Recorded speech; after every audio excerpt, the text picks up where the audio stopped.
한번 따라할까요? 예수님 부활했습니다.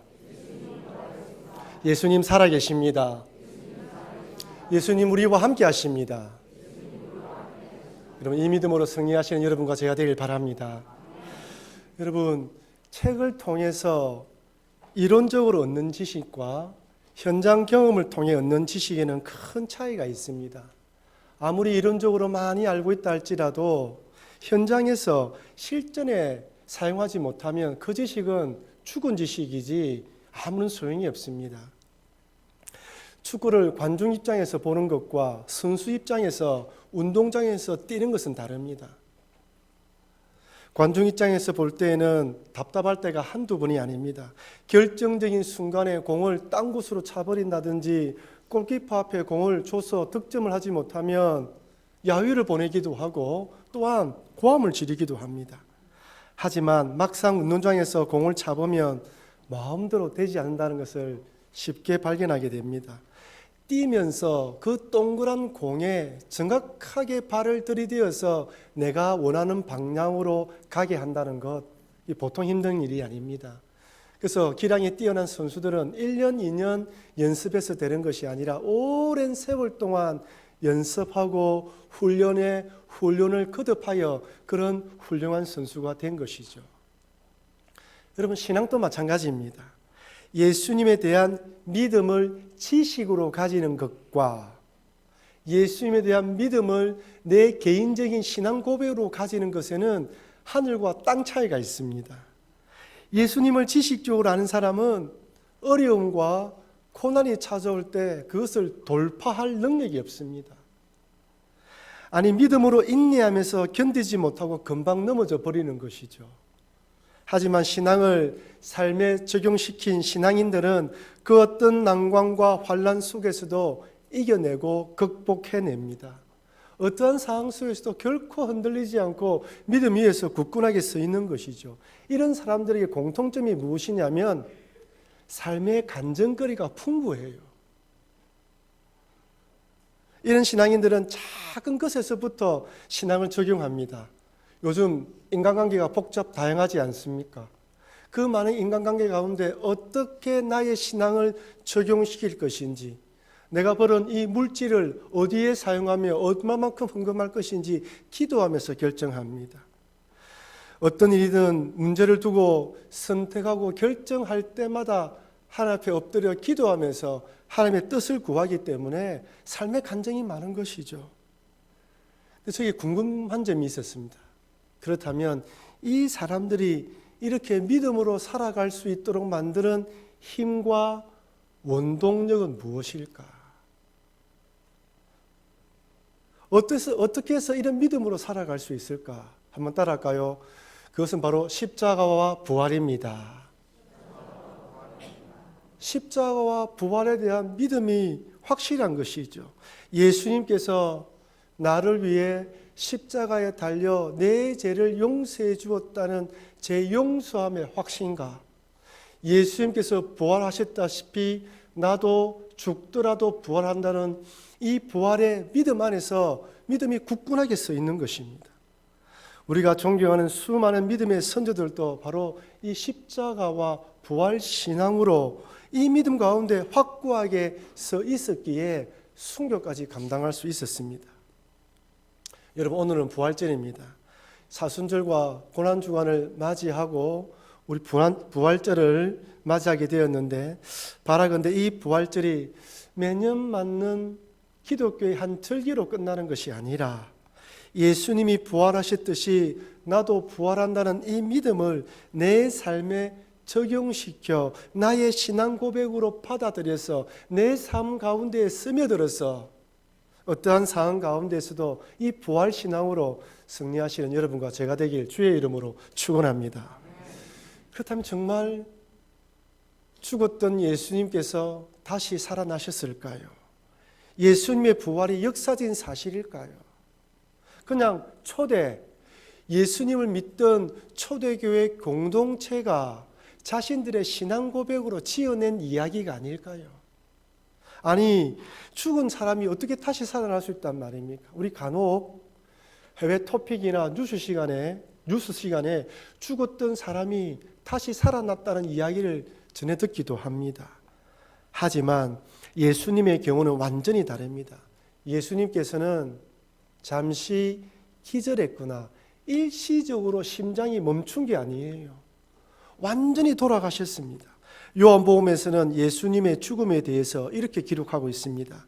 요한복음 19장 32절 34절 같이 읽어보겠습니다.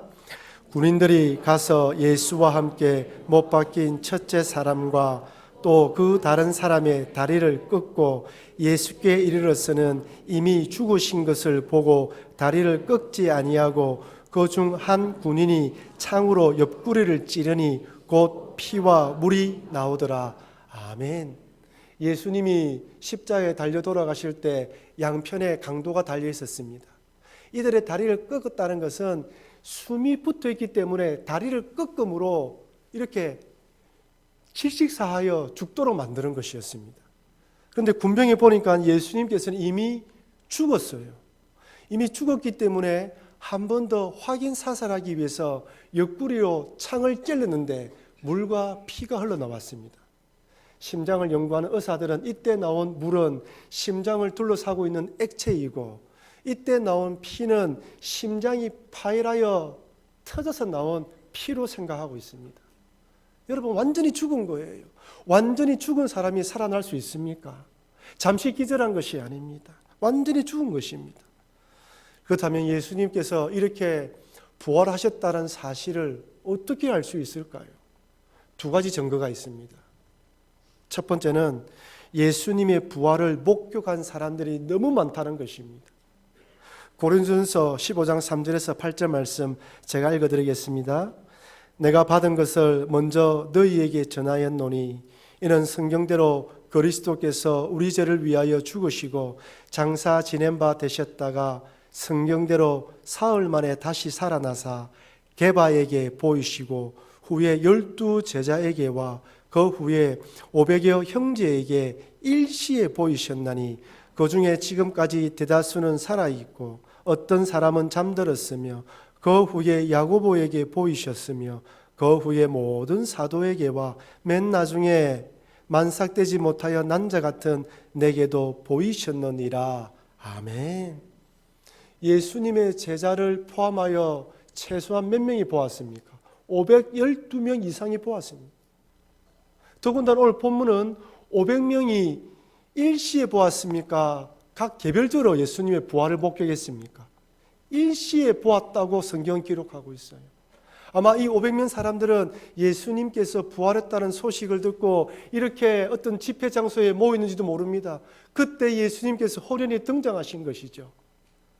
만약 오늘 이 시대에 예수님께서 부활하셨다고 한다면 세상 사람들은 컴퓨터를 조작하여 홀로그램으로 만들었다 이야기할 수도 있을 것입니다. 하지만 그 당시에는 그런 기술이 없어요. 그 500명의 사람이 동시에 부활하신 예수님을 보았습니다. 그들 중에 어떤 사람들은 잠들었지만 어떤 사람들은 여전히 살아있다고 사도 바울은, 아니 성경은 우리에게 이야기를 합니다. 세상 법정에서도 2명, 3명만 정인으로 났으면 증거로 채택됩니다. 512명이 예수님의 부활을 증거하고 있습니다. 두 번째로 어떻게 예수님이 부활하셨다는 걸 믿을 수 있습니까? 그것은 제자들의 변화된 삶 때문입니다. 분명히 예수님의 제자들은 예수님께서 잡혀가실 때 다 도망갔습니다. 예수님의 수제자였던 베드로는 예수님을 따라갔지만 예수님을 모른다 3번이나 부인하고 다른 성경에서는 저주까지 했다고 기록되어 있지 않습니까? 이 제자들이 예수님 돌아가시고 난 뒤에 자기들끼리 모여 있을 때는 창문을 꼭 닫고 방문을 잠그었다고 이야기를 하고 있습니다. 그런데 그 문을 뚫고 예수님께 등장하신 거예요. 그러니 그만큼 무섭고 두려워 떨고 있었던 것입니다.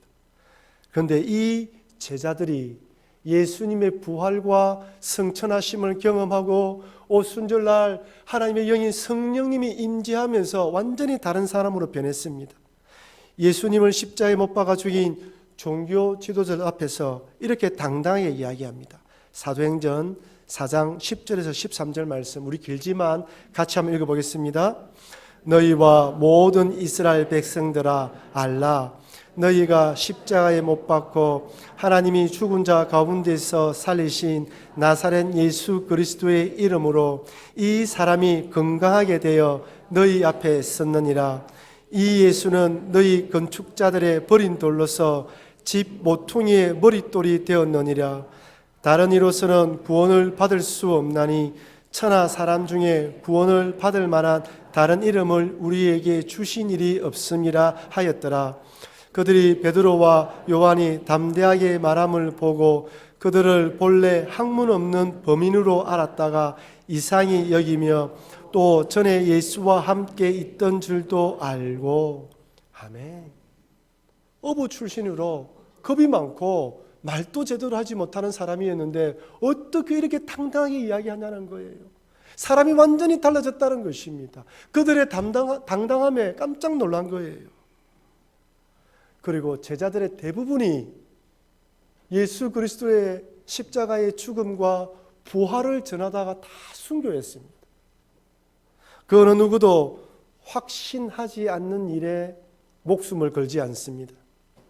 가치 없는 일에 자신의 생명을 내어놓지 않습니다. 예수님의 부활을 목격한 제자들은 죽더라도 다시 부활한다, 다시 산다는 이 부활신앙, 죄에서 구원받은 하나님 백성들이 들어가는 그 하나님에 대한, 하나님 나라에 대한 소망으로 생명을 걸고 순교까지 감당했던 것입니다. 그리고 오늘 혹시 예배드린 여러분들 가운데에 예수님의 부활이 믿어지지 않는 분들이 계신다면 부활을 목격한 제자들의 증언과 또 그 제자들이 순교하면서 예수님의 부활을 증거한 것을 믿음으로 받아들이셔서 예수님의 부활을 믿으시는 여러분과 제가 되길 바랍니다. 예수님의 부활을 믿지 않으면 아무 소용이 없다는 것이죠. 그렇다면 예수님처럼 우리가 부활하게 될 것인데 그때 부활하게 될 때 우리들은 어떤 몸을 입게 될까요? 과연 다시 이 몸으로 부활하게 되는 것일까요? 그렇다면 여러분들은 몇 살 때 몸으로 부활하면 좋겠습니까? 19살 때의 꽃다운 나이로 부활하기 원하십니까? 만약 다시 이 몸으로 부활한다면 또다시 죽게 됩니다. 늙어야 되고 썩어질 몸을 입게 되는 것이에요. 병드는 몸을 입게 됩니다. 그래서 이 몸으로 입는 것이 아닙니다. 오늘 본문에서는 이 육신의 몸이 죽어 마치 시처럼 묻어지면 새로운 부활의 몸을 입는다고 말씀합니다. 고린도전서 15장 37절 제가 읽어드리겠습니다. 또 내가 뿌리는 것은 장래의 형체를 뿌리는 것이 아니요 다만 밀이나 다른 것의 알맹이 뿐이로되. 무슨 말씀입니까? 땅에 뿌려지는, 땅에 심겨지는 씨와 또한 씨가 자라서 열매를 맺지 않습니까? 그 씨와 열매가 똑같습니까? 다릅니다. 씨와 열매는 달라요. 사과의 씨는 작고 까만색이지만 사과 열매는 동그라면서 파란색을 띠기도 하고 빨간색을 띠기도 합니다. 씨와 열매는 다르다는 것이죠. 이처럼 우리들이 이 땅에 정해진 시간만큼 이 땅에 살다가 이 몸을 땅에 묻으면 전혀 다른 형태의 몸, 다른 부활의 몸을 입게 된다는 것입니다. 아마 여러분들은 이 땅에 살다가 돌아가시면 둘 중에 하나입니다. 매장을 하든지 화장하여 납고를 하게 될 거예요. 납고를 하든 매장을 하든 이 몸은 썩게 돼 있다는 것이죠. 그래서 예수님이 재림하시면 이 몸이 다른 몸으로 부활하게 됩니다. 1998년 경기도 부천시 송내동에 59살 된 이봉원 씨 집에서 이 씨의 남편 서석현 씨가 사망한 지 9년 만에 발견되었어요. 그 아내가 남편의 시신을 보관한 것입니다. 9년 동안. 아들이 한 명이 있었는데 아들은 직장일로 한 달에 한두 번 정도 집에 들렀다고 합니다. 집에 들를 때마다 어머니가 아버지가 지병에 있어서 기도원에 갔다라고 말씀하셨고 아들은 그 말을 믿었던 것이죠. 아들이 아버지가 돌아가신지 알게 된 것은 발견되기 몇 달 전이었다고 합니다. 그때 이 시신을 발견하자 어머니가 아들에게 한 말이 아버지가 반드시 부활한다. 조금만 기다리라는 거예요. 그러다가 이 어머니가 갑작스럽게 돌아가시면서 이 사건이 이렇게 사람들에게 알려지게 되었습니다. 이 어머니가 어떤 이단을 믿었는지 모르지만 이 육의 몸으로 다시 살아날 것으로 믿었습니다. 아마 죽은 나사로가 살아났던 것처럼 그렇게 살아나기를 소망했는지 모릅니다. 하지만 부활은 이 몸으로 살아나는 것이 아닙니다. 전혀 다른 몸을 입게 됩니다. 우리가 장차 입게 될 부활의 몸은 어떤 몸일까요? 첫 번째로 한번 따라합시다. 썩지 않는 몸입니다. 고린도전서 15장 42절 같이 읽어보겠습니다. 죽은 자의 부활도 그와 같으니 죽은 자의 부활도 그와 같으니 썩을 것으로 심고 썩지 아니할 것으로 다시 살아나며 여러분 놀랍지 않습니까? 이 육신의 몸은 성장 프로그램에 따라 키가 자라나고 골육이 성장합니다. 그러다가 어느 시점이 되면 노화 프로그램에 따라 점점점 늙어갑니다. 눈가에 주름이 생기기 시작하고 근육이 점점점 사라지면서 기력이 약해지는 것이죠. 그러다 병에 걸리거나 사고를 당해 이 땅을 떠나게 됩니다. 흙으로 왔기 때문에 흙으로 돌아갈 수밖에 없는 것이 우리 몸이죠. 하지만 새롭고 영화로운 부활의 몸은 썩지 않는 몸입니다. 여러분, 우리가 만약 살아있는 동안에 예수님이 재림하시면 이 몸이 호련히 부활의 몸을 입게 되는 거예요. 만약 우리가 죽어서 우리의 영은 천국에 가 있고 우리의 육이 썩 없어진다 하더라도 예수님 재림하시면 이 몸이 썩 없었던 몸이 부활의 몸을 입고 우리 주님을 영접하게 되는 것입니다. 영원히 썩지 않는 몸을 입게 되는 것이죠. 두 번째는 영광스럽고 강한 몸이 됩니다. 15장 43절 같이 읽어볼까요? 욕된 것으로 심고 영광스러운 것으로 다시 살아나며 약한 것으로 심고 강한 것으로 다시 살아나며. 오늘 재밌는 표현이 있어요. 이 몸을 뭐라고요? 욕되고 약한 것으로 이야기를 합니다. 저는 이 욕되다는 말에 의미를 파악하지 못했습니다. 왜 욕되다 했을까? 이 몸을.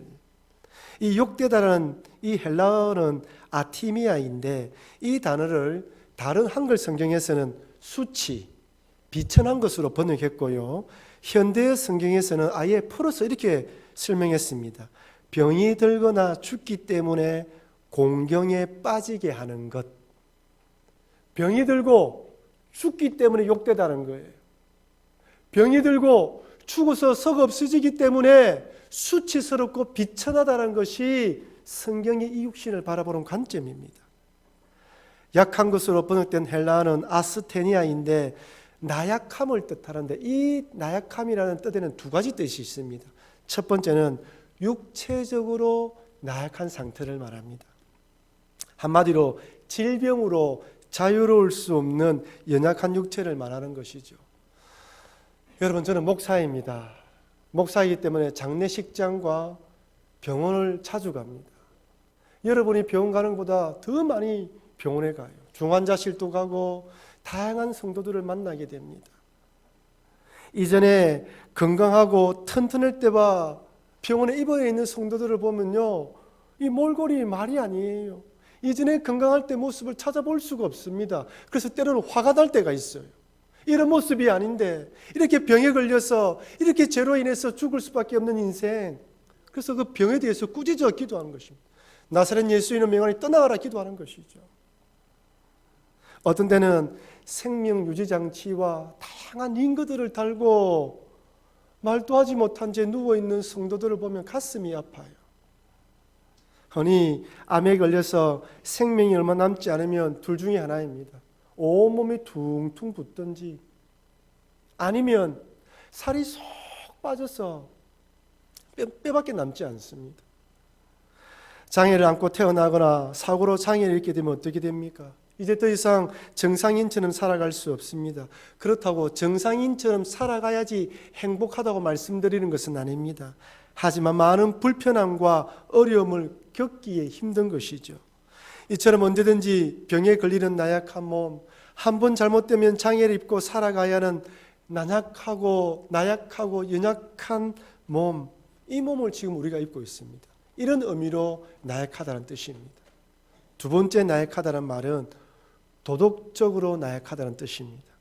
아무리 선하게 살고 싶어도 이 몸이 죄짓기를 원해요. 이 몸이 죄를 사랑합니다. 분명 죄이기 때문에 하고 싶지 않지만 육신의 정욕과 탐욕에 이끌려 죄를 짓습니다. 내 마음의 생각과 내 마음은 안 돼라고 원하지만은 이 몸이 죄에 끌려가고 있단 말이에요. 이거 하고 나면 분명 후회할 것을 알지만 끊어버리지 못하는 것이죠. 그래서 죄를 범하고 난 뒤에는 혹이 누가 나를 보고 있는가 아닌가 두리번거리기도 합니다. 그래서 이 육신의 몸을 욕되다, 수치스럽다, 비천하다 표현하는 것입니다. 하지만 우리 부활의 몸은 어떻습니까? 영광스럽고 강합니다. 그렇다고 근육질이 우락부락한 그런 몸이 된다고 말씀드리는 것은 아닙니다. 더 이상 병들지 않고 죄짓지 않는 강한 몸, 하나님의 형상에 온전히 회복되는 영광스러운 몸을 입게 된다는 것이죠. 그러니 여러분, 그 몸을 기대하시기를 바랍니다. 마지막 세 번째로는 신령한 몸이 됩니다. 한번 고린도전서 15장 44절 읽어볼까요? 육의 몸으로 심고 신령한 몸으로 다시 살아나니 육의 몸이 있은즉 또 영의 몸도 있느니라. 아멘. 하나님 영에 의해 되살아날 우리 부활의 몸은 신령한 몸입니다. 하나님과 얼굴을 맞대어 하나님을 볼 수 있는 몸이 되기 때문에 신령한 몸이 되는 것이죠. 여러분, 이 육신의 몸을 입고는 하나님을 볼 수가 없습니다. 하나님과 친구처럼 가까이 지냈던 성경 인물이 누구였죠? 모세였습니다. 모세도 하나님 뵙기를 소원했지만 하나님께서는 인간의 몸을 입고 하나님을 뵐 수 없기 때문에 반석 사이에 모세를 숨겨두고 지나가실 때 하나님의 등만 보게 만들었습니다. 하지만 우리 부활의 몸을 입게 되면 이 부활의 몸으로 하나님을 뵙게 되는 것이죠. 그래서 신령한 몸이 됩니다. 이런 신령한 몸을 입을 우리 몸, 부활의 몸을 입을 우리들이 그렇다면 이 땅에 사는 동안에는 어떤 삶을 살아가야 할까요? 고린도전서 15장 58절 같이 읽어보겠습니다. 그러므로 내 사랑하는 형제들아 견실하며 흔들리지 말고 항상 주의 일에 더욱 힘쓰는 자들이 되라. 이는 너희 수고가 주 안에서 헛되지 않는 줄 알미라. 한번 따라할까요? 견실하며 흔들리지 말자. 여러분, 우리의 마음이 부활신앙을 가지고 있지만 때로는 흔들릴 때가 있어요. 이 당시 고린도 교인들의 신앙이 흔들렸습니다. 왜냐하면 그 당시 철학자들이, 그 당시 사람들이 생각하는 게 무엇이냐면 이 육은 악하고 영은 선하다고 믿었어요. 그래서 빨리 이 육에서 벗어나는 것, 영적인 것들은 거룩하다 생각한 거예요. 그런데 교회에서는 부활의 몸을 입는다고 하니까 아무리 신령하고 썩지 않고 영광스러워 강한 몸이랄지라도 몸이기 때문에 이것은 잘못됐다고 생각한 거예요. 하나님 말씀으로 세상의 사고관들을 이겨야 되는데 이 고린도 교인들은 오히려 세상의 가치관들로 부활신앙이 흔들리고 있었던 것이죠. 여러분, 부활신앙으로 세상의 가르침과 가치관을 재정립하지 않으면 세상의 가치관이 우리의 부활의 신앙을 언제든지 흔듭니다.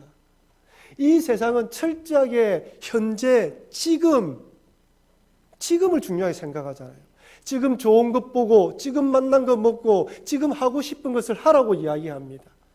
하지만 교회는, 성경은, 예수님은 우리는 부활할 성도이기 때문에 그 믿음으로 오늘을 살아가라고 우리 당부하는 것이거든요. 나도 부활한다는 이 부활신앙을 나의 믿음으로 받아들이고 그 믿음 위에 굳건하게 서 있지 않으면 이 세상 시류에 언제든지 흔들릴 수밖에 없는 우리의 믿음입니다. 오늘 한 목사님께서 한 교회에서 부흥회를 인도하시고 난 후에 한 할머니 근사님이 찾아왔다고 합니다. 이 할머니가 지금까지 아무에게도 꺼내지 않았던 속 이야기를 하시더라는 것이죠. 일제시대 때 남편을 만나 결혼을 했는데 남편이 그만 징역에 끌려갔다고 합니다. 그때 나이가 이 할머니가 17살이었대요. 자신이 임신한 것을 알았고 어쩔 수 없어 친정으로 돌아왔는데 친정 식구가 7명이었다고 합니다. 출산하고 아이를 낳고 보니 쌍둥이네요. 이 쌍둥이를 어떻게 키우겠습니까? 17살밖에 되지 않는 이 산모가 한 아이에게는 젖을 주지 않아서 굶어 죽였다고 합니다. 이것이 평생의 가슴에 엉어리로 남은 것이죠. 상처로 남고 죄책감으로 남았습니다. 그러다 복음을 받아들이고 교회를 왔어요. 교회 와서 예배드리고 신앙생활 하니까 신앙이 좋아서 근사가 되어서 사역을 감당하고 은퇴를 했지만 자식을 죽였다는 죄책감으로 살아가고 있었던 것입니다. 부흥의 은혜를 받고 이 목사님을 찾아와서 상담했습니다. 그 목사님에게 목사님, 자식을 죽인 사람도 구원받을 수 있습니까? 여러분, 자식을 죽인 사람도 구원받을 수 있습니까? 사람을 죽인 사람도 구원받을 수 있습니까? 남들이 용서하지 못할 악한 죄를 지은 사람도 예수 그리스도는 용서해 주십니까? 아멘이죠. 이 목사님이 그 근사님에게 자식 죽인 사람도 예수님은 용서해 주십니다 라고 말씀드리고 따라하라고 했답니다. 자식 죽인 사람도 예수님은 용서해 주십니다. 이 근사님이 처음에 따라하지 못하더라는 거예요. 이 목사님이 계속해서 강건하여 건면했다고 합니다. 자식 죽인 사람도 예수님은 용서해 주십니다. 2번, 3번 따라하면서 대성통곡하더라는 거예요. 예수 믿으면 모든 죄가 사함받는다는 것을 알았지만 이 근사님은 남의 이야기로 받아들이고 자기 이야기로 받아들이지 않았던 것이죠.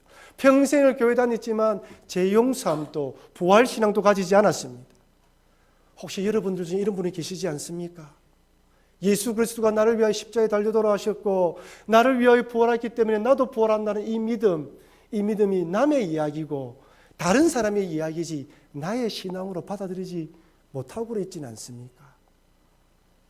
예수 그리스도가 나를 위하여 십자가에 달려 돌아가셨고 또한 부활하셨다는 이 부활신앙을 내 믿음으로 내 신앙으로 받아들여서 어떠한 상황 가운데서도 이 믿음으로 살아가시는 여러분과 제가 되길 주의 이름으로 축원합니다. 사랑하는 성도 여러분, 예수님께서 부활하셨듯이 우리들도 부활합니다. 썩지 않고 영광스럽고 강인한 신령한 몸을 입게 됩니다. 더 이상 병들거나 늙어서 어서지는 몸이 아닌 완전한 하나님의 형상으로서 부활의 몸을 입게 됩니다. 그러니 나는 부활한다는 신앙, 이 신앙을 내 삶 가운데 적용시켜 어떠한 상황과 환경 가운데서도 견실하여 흔들리지 않는 믿음으로 나아가시는 여러분과 제가 되길 주의 이름으로 축원합니다.